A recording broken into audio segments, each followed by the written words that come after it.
ভোটের প্রচার উৎসবে মেতেছে দেশ। নিজের পক্ষে প্রচারণার পাশাপাশি বিপক্ষের সমালোচনাও মুখে মুখে।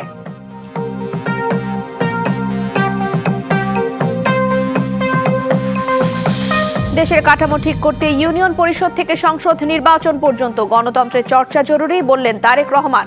কাল নির্বাচনী জনসভা হবে চট্টগ্রামে।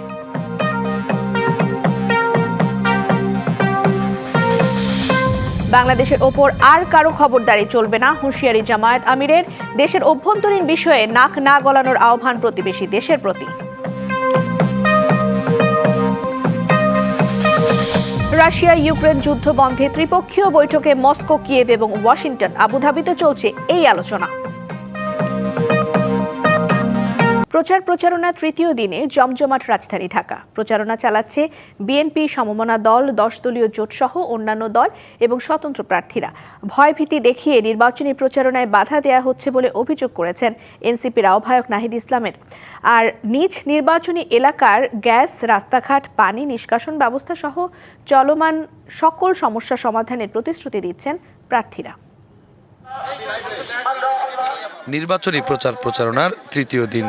প্রচারের শুরুর দিন থেকেই বিএনপি ও সমমনা দল এবং জামায়াত নেতৃত্বাধীন 10 দলীয় জোটের প্রার্থীদের অবস্থান মুখোমুখি করছেন পাল্টাপাল্টি অভিযোগও। ঢাকা 8 আসনে 10 দলীয় জোটের প্রার্থী নাসির উদ্দিন পাটোয়ারি বলেন, উসমান হাদির ইনসাফের রাজত্ব কায়েম করতে সমাজ থেকে চাঁদাবাজ, সন্ত্রাস, দুর্নীতির বিরুদ্ধে তার অবস্থান স্পষ্ট। শহীদ উসমান হাদি ভাইয়ের যে ইনসাফের রাজত্ব, ইনশাল্লাহ আমরা সকাল থেকে সন্ধ্যা পর্যন্ত কাজ করে আগামী 12 তারিখে জনগণের রায় নিয়ে ইনসাফের রাজত্ব কায়েম করবে ইনশাআল্লাহ ঢাকা 8-এ। ঢাকা 11 আসনে নির্বাচনী প্রচারণায় নেমে এনসিপির আহ্বায়ক নাহিদ ইসলাম অভিযোগ করেন, একটি দল গুন্ডাতন্ত্র কায়েম করে ভয় দেখিয়ে প্রচারণায় বাধা দিচ্ছে। 5ই আগস্টের পরে নতুন করে কেউ যদি গুন্ডাতন্ত্র কায়েম করতে চায়, এটা জনগণ বিচার করবে। আমাদের কর্মী রয়েছে, তাদের তালিকা করছে, তাদেরকে তুলে নিয়ে যাওয়া হবে ইলেকশনের আগে, তাদের নামে মামলা দেওয়া হবে বা নির্বাচনের পরে তাদেরকে দেখে নেবে, এই ধরনের হুমকি কিন্তু দেওয়া হচ্ছে অলরেডি। ঢাকা 6 আসনে গণসংযোগে বিএনপি মনোনীত প্রার্থী ইশরাক হোসেন প্রতিশ্রুতি দেন, বিএনপি সরকার গঠন করলে এলাকার সর্বস্তরের মানুষকে সাথে নিয়ে উন্নত শহর গড়বেন। আমি আপনাদেরকে কথা দিচ্ছি, আমি যদি আপনাদের ভোটে নির্বাচিত হয়ে সংসদ সদস্য হয়ে ইনশাআল্লাহ আমাদের এই যে সমস্যাগুলো রয়েছে অগ্রাধিকার ভিত্তিতে এগুলো সমাধান করার জন্য আমার জায়গা থেকে আমি জোরালো পদক্ষেপ নেব। বিকেলে বিএনপি মনোনীত প্রার্থী আমিনুল ইসলাম ঢাকা 16 আসনে নির্বাচনী প্রচারণায় মাদক ও চাঁদাবাজির বিরুদ্ধে কঠোর অবস্থান নেওয়ার কথা জানান। আমরা কোনো চাঁদাবাজ, আমরা সন্ত্রাসী কার্যক্রমের সাথে যারা জড়িত রয়েছে, মাদকের বিষয়ে জিরো টলারেন্স নীতি গ্রহণ করে আমরা মাদক মুক্ত সমাজ গড়ব, চাঁদাবাজ মুক্ত সমাজ গড়ব। অন্যদিকে নির্বাচন বানচালের জন্য একটি মহল ষড়যন্ত্র করছে বলে সতর্ক করেন ঢাকা 9 আসনের বিএনপি প্রার্থী হাবিবুর রশিদ হাবিব। একটি কুচক্রী মহল, একটি আধিপত্যবাদ শক্তি তো চাচ্ছে বাংলাদেশের রাজনৈতিক পরিস্থিতিকে অস্থিতিশীল করতে, এই নির্বাচনকে বানচাল করতে। তারা তো চক্রান্ত ষড়যন্ত্র মধ্যে লিপ্ত রয়েছেই। অন্তর্বর্তী সরকারকে আমাদের এই জনগণের নিরাপত্তা এবং ভোটারদের আর প্রার্থীদের নিরাপত্তা নিশ্চিত করা উচিত। আর জামায়াতের ঢাকা 7 আসনের প্রার্থী হাজী এনায়েতুল্লাহ নির্বাচিত হলে ভোটারদের গ্যাস সংকট সমাধানের প্রতিশ্রুতি দেন। সবাই বলতেছে ভাই গ্যাসের জন্য আমরা পাক করতে পারি না, এই গ্যাসের সমস্যাটার জন্য আমরা অতিষ্ঠ হয়ে গেলাম। আপনারা এই মিডিয়ার মাধ্যমে আমি জানতে চাই তিতাস কোম্পানির সাথে ওনারা কেন ওল্টাউনের গ্যাসগুলি বন্ধ করে রাখছেন। এই বৈষম্য দূর করতে হবে, এই বৈষম্য দূর না করলে আমরা যাবতীয় ট্যাক্স বন্ধ করে দিব সরকারকে। রাজধানীর সবকটি আসনেই দলীয় প্রার্থীদের পাশাপাশি স্বতন্ত্ররাও তাদের নানা প্রতিশ্রুতি নিয়ে যাচ্ছেন ভোটারদের দ্বারে দ্বারে। শুভ খান, ডিবিসি নিউজ, ঢাকা। মাঘ মাসে শীতের দাপট না থাকলেও জাতীয় নির্বাচনের হাওয়ায় কাঁপছে সব দিক। প্রার্থী আর ভোটারদের পদচারণায় মুখর পুরো দেশ। ভোটারদের মন জয়ে ছুটছেন প্রার্থীরা, বইয়ে দিচ্ছেন প্রতিশ্রুতির বন্যা। ভোটের প্রচারণায় নেমে বিএনপি বলছে স্বাধীনতা বিরোধীরা দাঁড়িপাল্লা নিয়ে ভোটে যাচ্ছে, আর দুর্নীতিমুক্ত এবং ন্যায়ভিত্তিক দেশ গড়ার প্রতিশ্রুতি দিচ্ছেন জামায়াত নেতারা।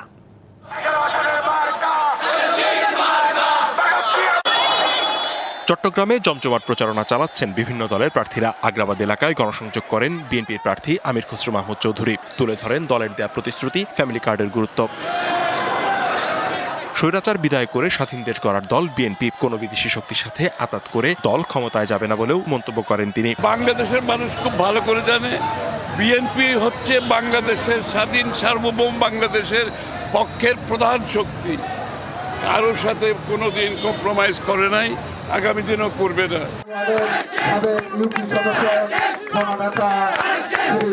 দুপুরে ঠাকুরগাঁওয়ে নির্বাচনী ভোটের প্রচারণায় নেমে জামায়াতে ইসলামের কঠোর সমালোচনা করেন বিএনপি মহাসচিব। যারা আপনাদের দাঁড়িপাল্লা নিয়ে আপনাদের সামনে আসতেছে ভোট দেওয়ার জন্য, ওরা কিন্তু সেদিন এই স্বাধীনতার বিরোধিতা করছে, পক্ষে ছিল না, বিপক্ষে ছিল। এবং আপনাদের বাড়িঘর ছেড়ে চলে যেতে হয়েছে, ওই সময় বাড়িঘর লুটো করা হয়েছে। নাটোর সদরে নির্বাচনী প্রচারণায় জামায়াতের বিরুদ্ধে বিকাশ নম্বর নেওয়া সহ নানা অভিযোগ করেন বিএনপি নেতা রুহুল কুদ্দুস তালুকদার দুলু। 10টা লোক নাই, 20টা ব্যানার, এই ফেস্টুন নিয়ে ওরা গায়ে পড়ে ঝামেলা করার চেষ্টা করতেছে। এবং আমরা বিভিন্ন জায়গায় এরা বিকাশের নাম্বার নিয়ে, এই বিকাশের নাম্বার নিয়ে সেখানে টাকা, ভোটার আইডি কার্ড নিয়ে তারা সেখানে টাকা পাঠাবে। চাঁদপুর 3 আসনে গণসংযোগ করেন বিএনপি প্রার্থী ও চাঁদপুর জেলা বিএনপির সভাপতি শেখ ফরিদ আহমেদ মানিক। ভোটারদের দুয়ারে গিয়ে দিচ্ছেন নানা প্রতিশ্রুতি। এদিকে ফরিদপুরে শোডাউন করেছে জামায়াতে ইসলামী। জামায়াত ক্ষমতায় গেলে 17 বছরের অবহেলিত ফরিদপুরকে ঢেলে সাজানোর অঙ্গীকার করেন নেতারা। মেহেরপুরে গণসংযোগ করেছে জামায়াতে ইসলামী। দুর্নীতিমুক্ত ও ন্যায়ভিত্তিক দেশ গড়ার প্রতিশ্রুতি দেন নেতারা। এছাড়া জাতীয় সংসদ নির্বাচন উপলক্ষে জামালপুর 5 সদর আসনের প্রার্থীরা প্রচারণায় নেমেছেন। ভোটারদের মন জয়ে দিচ্ছেন নানা প্রতিশ্রুতি। লিখনকান্তি ভৌমিক, ডিবিসি নিউজ ডেস্ক। দেশের কাঠামো ঠিক করতে ইউনিয়ন পরিষদ থেকে সংসদ নির্বাচন পর্যন্ত গণতন্ত্রের চর্চা করতে হবে বলেন বিএনপি চেয়ারম্যান তারেক রহমান। জানান, উন্নত বিশ্বের সাথে তাল মিলিয়ে দেশের শিক্ষা, স্বাস্থ্য, পরিবহন সহ সব সেক্টরকে আমূল পরিবর্তনের পরিকল্পনা রয়েছে বিএনপির। জাতীয় রিলস মেকিং প্রতিযোগিতায় বিজয়ীদের সঙ্গে আলাপকালে এই কথা বলেছেন তিনি। এদিকে 2 দশক পর নির্বাচনী প্রচারণায় যোগ দিতে চট্টগ্রাম পৌঁছেছেন তারেক রহমান। রবিবার পলো গ্রাউন্ড মাঠে সমাবেশে যোগ দেবেন তিনি। গুলশানে বিচারপতি শাহাবুদ্দিন পার্কে আমার ভাবনায় বাংলাদেশ জাতীয় রিল মেকিং প্রতিযোগিতায় বিজয়ীদের সঙ্গে বিএনপির চেয়ারম্যান তারেক রহমানের একান্ত আলাপের জন্য এই অনুষ্ঠানের আয়োজন করা হয়। 2025 সালের 16 থেকে 31 ডিসেম্বর পর্যন্ত অনুষ্ঠিত হয় এই প্রতিযোগিতা। 2000-এর বেশি প্রতিযোগী থেকে বিজয়ী 10 জন অংশ নেন আলাপে। এ সময় নতুন বাংলাদেশ গড়ার পরিকল্পনার কথা তুলে ধরেন তারেক রহমান। বাংলাদেশ গভর্নমেন্টের এই সোশ্যাল সেফটি নেটওয়ার্কের 138টা প্রজেক্ট চালু আছে বিভিন্ন মিনিস্ট্রি বা ডিপার্টমেন্টে। এগুলো কাইন্ড অফ হ্যাফাজেডভাবে চালু আছে, ফলে দেখা যাবে একই মানুষ কয়েকটা সাপোর্ট পাচ্ছে, যেটা ঠিক না। আপনার রিসোর্স নষ্ট হচ্ছে, একজন 3টা সাপোর্ট পাচ্ছে, আরেকজন একটাও পাচ্ছে না। আমরা এই জিনিসটাকে একটু অর্গানাইজ করতে চাইছি through family card. Cyber bullying রোধে পরিকল্পনার কথা তুলে ধরেন বিএনপি চেয়ারম্যান। এই যে সামাজিক মূল্যবোধ, এই জিনিসগুলো কিন্তু আমাদেরকে স্কুলে শেখাতে হবে, এবং সেই জন্যই কিন্তু আমরা প্রাইমারি এডুকেশনের উপরে জোর দিতে চাচ্ছি বেশি। নতুন নতুন 3-তলা 4-তলা 5-তলা স্কুল বিল্ডিং বানানো, এটা আমাদের লক্ষ্য, বরং ওই বাজেটটা দিয়ে আমরা আমাদের প্রাইমারি টিচারদেরকে মোর কোয়ালিফাই করতে চাচ্ছি। সামাজিক এবং ধর্মীয় যে মূল্যবোধগুলো আছে, এই জিনিসগুলো বাচ্চাদেরকে শেখাতে হবে। ঢাকার যানজট দূর করতে নিজের পরিকল্পনা সহ দেশের বিভিন্ন প্রান্তে স্যাটেলাইট টাউন গড়ে তোলার প্রতিশ্রুতিও ব্যক্ত করেন তিনি। স্যাটেলাইট টাউন গড়ে তুলব, এখন বলতে পারেন আপনারা এত জায়গা পাবেন। আমরা যেটা করতে চাইছি সেটা হচ্ছে যে নতুন জায়গা নিব না, যেই জায়গায় অলরেডি শহরটা আছে এই জায়গাতেই আমরা জিনিসটা তৈরি করব, ওখানে বেসিক সাপোর্টগুলো থাকবে। তারেক রহমানের সাথে আলোচনায় যোগ দেন মেয়ে barrister Zaima Rahman. Yusuf Rana, DBC news, Dhaka. নির্বাচনী জনসভায় যোগ দিতে বিএনপি চেয়ারম্যান তারেক রহমান চট্টগ্রামে পৌঁছেছেন। শনিবার সন্ধ্যা 7:15টার দিকে বিমান বাংলাদেশ এয়ারলাইন্সের একটি ফ্লাইটে চট্টগ্রাম শাহ আমানত আন্তর্জাতিক বিমানবন্দরে পৌঁছান তিনি। লাল সবুজ খচিত বাসে করে বিমানবন্দর থেকে বের হন। এ সময় দলের বিভিন্ন স্তরের নেতাকর্মীরা ভিড় করেন। রোববার সমাবেশে প্রধান অতিথি হিসেবে বক্তব্য রাখবেন তারেক রহমান। 2 দশকেরও বেশি সময় পর তার চট্টগ্রাম সফরকে কেন্দ্র করে নগর এবং আশেপাশের জেলাগুলোর নেতাকর্মীদের মধ্যে ব্যাপক উৎসাহ উদ্দীপনা দেখা গেছে। আয়োজকদের প্রত্যাশা, পলো গ্রাউন্ড মাঠে লাখো মানুষের সমাগম হবে।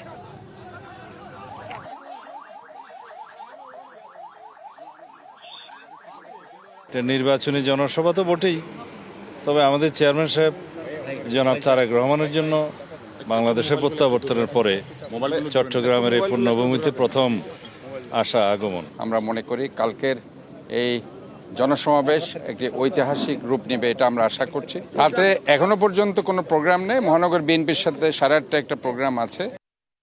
ন্যায়ভিত্তিক বাংলাদেশ গড়ার আকাঙ্ক্ষা পূরণে সবার কাছে হ্যাঁ ভোট চাইলেন জামায়াতে ইসলামীর আমির ডক্টর শফিকুর রহমান।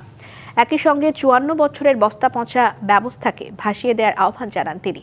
বলেন, বাংলাদেশের ওপর আর কারো কোনো খবরদারি চলবে না। শনিবার সকালে রংপুরের পীরগঞ্জে জুলাই আন্দোলনে নিহত আবু সাইদের নিজ গ্রামে তার কবর জিয়ারতের মধ্য দিয়ে শুরু হয় জামায়াতে ইসলামের 10 দলীয় নির্বাচনী ঐক্যের তৃতীয় দিনের নির্বাচনী প্রচারণা। জামায়াত প্রধান বলেন, 5ই আগস্টের পর অন্যরা দুর্নীতি করলেও জামায়াতে ইসলামী কোনো চাঁদাবাজি, সন্ত্রাস, টেন্ডারবাজি বা কোনো মামলা বাণিজ্য করেনি। সমাজের চাবি নেতৃত্ব আমরা তোমাদের হাতে তুলে দিয়ে আমরা পিছন থেকে তোমাদেরকে শক্তি যোগাবো। তোমরা তৈরি হও, আগামী নির্বাচনে তোমাদের ভোটের প্রতিফলন হোক।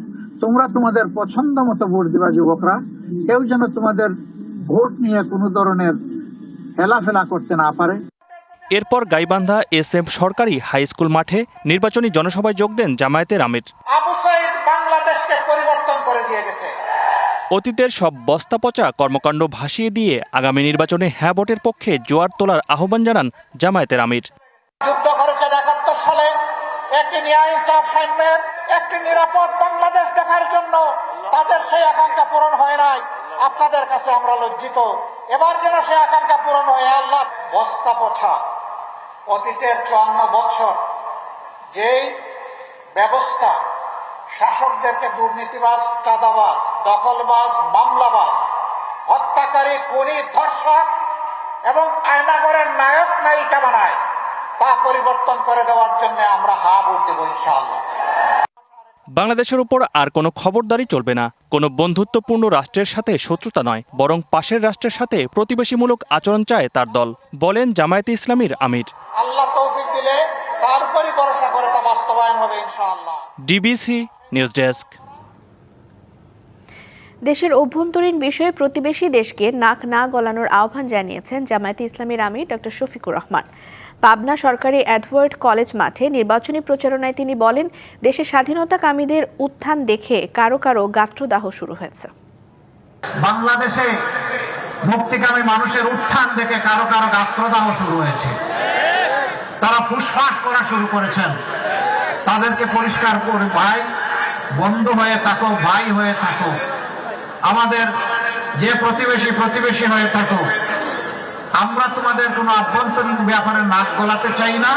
মেহেরবানি করে আমাদেরও আভ্যন্তরীণ ব্যাপারে আপনারা নাক গলাতে আসবেন না। নতুন চোখে বাংলাদেশ স্লোগান এ ভোটের মিছিলে জিতবে এবার শাপলাকলি গান দিয়ে এনসিপি তাদের নির্বাচনী থিম সং প্রকাশ করেছে। শনিবার সন্ধ্যায় রাজধানী শাহবাগে জাতীয় জাদুঘরের সামনে সংটির উদ্বোধন করেন দলটির নির্বাচন পরিচালনা কমিটির চেয়ারম্যান আসিফ মাহমুদ সজীব ভূঁইয়া। এ সময় তিনি বলেন, রাজপথেই এনসিপির থিম সংটি উদ্বোধন হলো।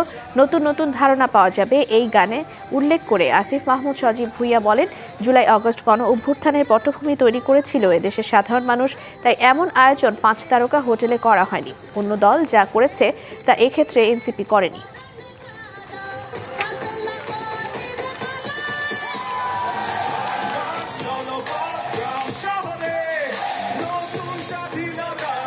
আমরা এই থিমসংয়ের মাধ্যমে আমাদের পার্টির এবং নির্বাচনে আমরা কি কি কনসেপ্ট নিয়ে আসতেছি এবং একই সাথে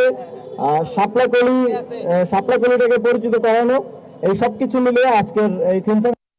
কারওয়ান বাজারে চাঁদাবাজিকে কেন্দ্র করে স্বেচ্ছাসেবক দলের ঢাকা মহানগর উত্তরের সাবেক সাধারণ সম্পাদক আজিজুর রহমান মুসাব্বির হত্যাকাণ্ড, এমনটা জানিয়েছে মহানগর গোয়েন্দা পুলিশ। ঘটনার পেছনের কারণ বিশ্লেষণ করা হচ্ছে বলে জানান ডিএমপির অতিরিক্ত কমিশনার শফিকুল ইসলাম। বলেন, চাঁদাবাজির এই সিন্ডিকেট ভেঙে দেওয়ার চেষ্টা করা হচ্ছে। ডিএমপির মিডিয়া সেন্টারে সংবাদ সম্মেলনে তিনি বলেন, দিলীপ ওরফে বিনাশ দাদার নির্দেশে এই হত্যাকাণ্ড। তিনি আন্ডারওয়ার্ল্ডের একজন সন্ত্রাসী এবং রহিম ছিল মূল শুটার। রহিমকে নরসিংদীর মনোহরদী থেকে গ্রেফতার করা হয়েছে।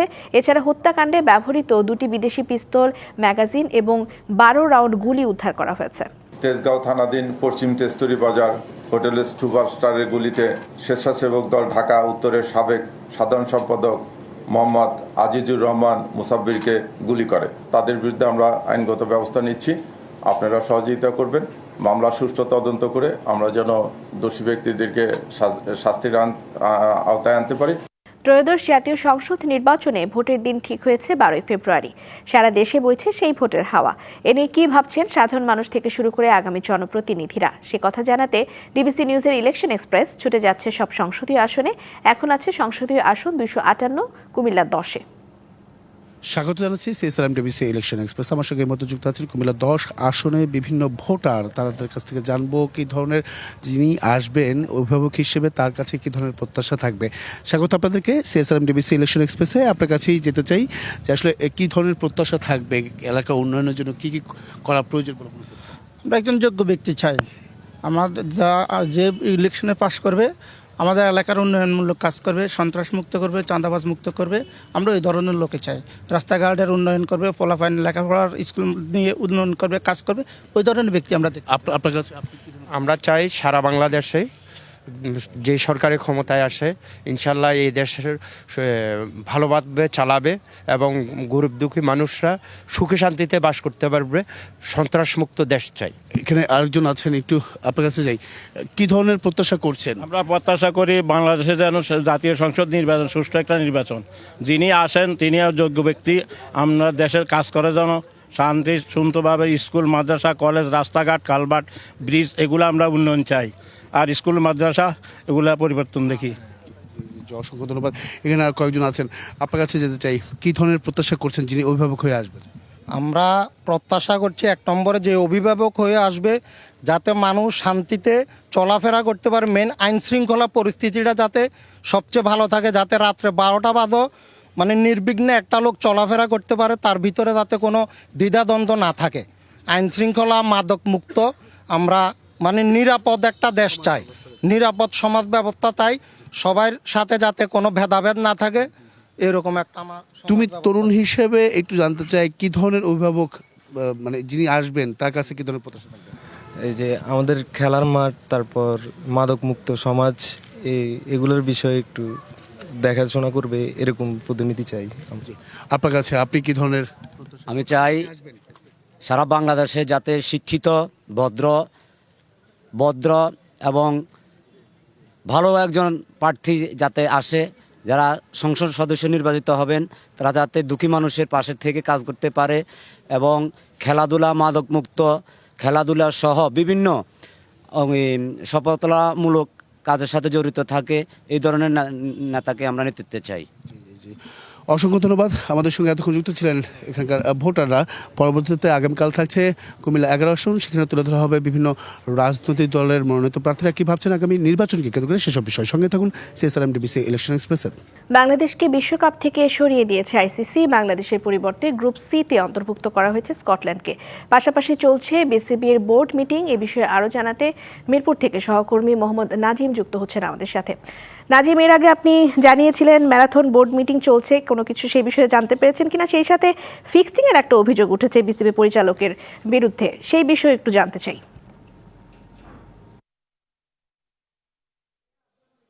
রিদওয়ানা, অজস্র এজেন্ডা নিয়ে কিন্তু বিসিবি বসেছে এবং সেই এজেন্ডা কিন্তু এখনো পর্যন্ত শেষ হয়নি। আপনি ফিক্সিংয়ের কথা বলছিলেন, যেটা হচ্ছে যে আপনার একটা পরিচালকের বিরুদ্ধে তার যে ফিক্সিংয়ের অভিযোগ আছে সেই অভিযোগ নিয়ে কিন্তু আজকে এজেন্ডা এখনো পর্যন্ত আলোচনা চলছে। সেখানে কিন্তু আপনার পরিচালকের বিরুদ্ধে যে তদন্তগুলো কিংবা যে প্রমাণ সাপেক্ষ আছে সব কিছু নিয়ে কিন্তু আলোচনা হবে। এবং এরই মধ্যে গতকালকেও কিন্তু আপনার বিপিএল গভর্নিং কাউন্সিলের সদস্য সচিব ইফতেখার রহমান মিঠু তিনিও জানিয়েছিলেন আমাকে, সেটা হচ্ছে আপনার সেই তার যে তদন্ত হচ্ছে এবং তাকে যে প্রমাণাদি কিংবা যাবতীয় যত কিছু আছে সেগুলো নিয়ে আজকে আলোচনা হবে এবং পরবর্তী সাপেক্ষে সেই অনুযায়ী কিন্তু আপনার সিদ্ধান্ত নেওয়া হবে। পাশাপাশি যদি একটু বলে রাখি যে অ্যালেক্স মার্শাল যিনি আছেন বিসিবির অ্যান্টি করাপশন ইউনিটের প্রধান হিসেবে, তাকে কিন্তু আসলে নিযুক্ত করা হয়েছে এবং তিনি কিন্তু এই বিষয়টি পর্যালোচনা করছেন এবং পাশাপাশি সব কিছুই কিন্তু তদন্ত করার পর পরবর্তীতে তিনি একটা সুপারিশ কিংবা তার প্রস্তাব কিন্তু বিসিবির কাছে দেওয়ার কথা রয়েছে যতটুকু জানতে পেরেছি। আরেকটি বিষয় সেটা হচ্ছে যে বিশ্বকাপ থেকে বাংলাদেশকে সরিয়ে দেওয়ার বিষয়, এটা কিন্তু গতকালকে রাতেই কিন্তু বোর্ডকে জানিয়ে দেওয়া হয়েছে এবং পরবর্তীতে আজকে কিন্তু আপনার গণমাধ্যমে কিন্তু এটা ছড়িয়ে পড়েছে এবং সবার আগে কিন্তু আপনার ক্রিক ইনফো কিংবা ক্রিক বাস যে আপনার বলা হয় তারা কিন্তু প্রকাশ করেছে এবং পরবর্তীতে কিন্তু আইসিসি একটি বিবৃতি দিয়ে আনুষ্ঠানিক বিবৃতি দিয়ে কিন্তু আপনার সেখান থেকে কিন্তু জানানো হয়েছে যে বাংলাদেশকে সরিয়ে তারা সেখানে স্কটল্যান্ডকে অন্তর্ভুক্ত করেছে। বাংলাদেশ ক্রিকেটের জন্য দুঃসংবাদ, কারণ আপনার বিশ্ব ক্রিকেটে বাংলাদেশ কিন্তু 1997 সালের পর থেকে এখনো পর্যন্ত প্রত্যেকটা বিশ্বকাপে কিন্তু বাংলাদেশ অংশ নিয়েছে এবং পরবর্তীতে টি-20 ওয়ার্ল্ড কাপের কথাও যদি বলি আমরা, প্রথম যে টি-20 ওয়ার্ল্ড কাপ শুরু হয়েছে সেখান থেকে শুরু করে এখনো পর্যন্ত বাংলাদেশ সবকটি টি-20 বিশ্বকাপে খেলেছে, এবারে অংশ নিতে পারছে না। তো সেই জায়গাটাতে বাংলাদেশ ক্রিকেটের জন্য বড় একটা ধাক্কাই বলা চলে। কিন্তু আপনার বাংলাদেশ নিরাপত্তার স্বার্থে যদি বলা হয়, সেই জায়গাটাতে আপনার দেশের সরকারের সিদ্ধান্তে কিন্তু এখনো পর্যন্ত তারা না যাওয়ার সিদ্ধান্তে আছেন এবং মিটিং শেষে আপনার পরবর্তীতে কিন্তু আপনার এ নিয়ে প্রতিক্রিয়া জানানোর জন্য বিসিবি পরিচালক একজন আসবেন এবং তার কাছ থেকে আমরা জানতে পারবো যে বাংলাদেশ ক্রিকেট আসলে পরবর্তীতে কোন পরিকল্পনায় এগোবে। আমরা অপেক্ষায় রইলাম। ধন্যবাদ নাজিম আপনাকে। সংবাদে এই ছিল এখনকার মতো। ডিবিসি নিউজের সংবাদগুলো পড়তে ভিজিট করুন dbcnews.tv আর ভিজিট করুন ডিবিসি নিউজের ফেসবুক পেজ এবং ইউটিউব চ্যানেল। ডিবিসির সঙ্গেই থাকুন।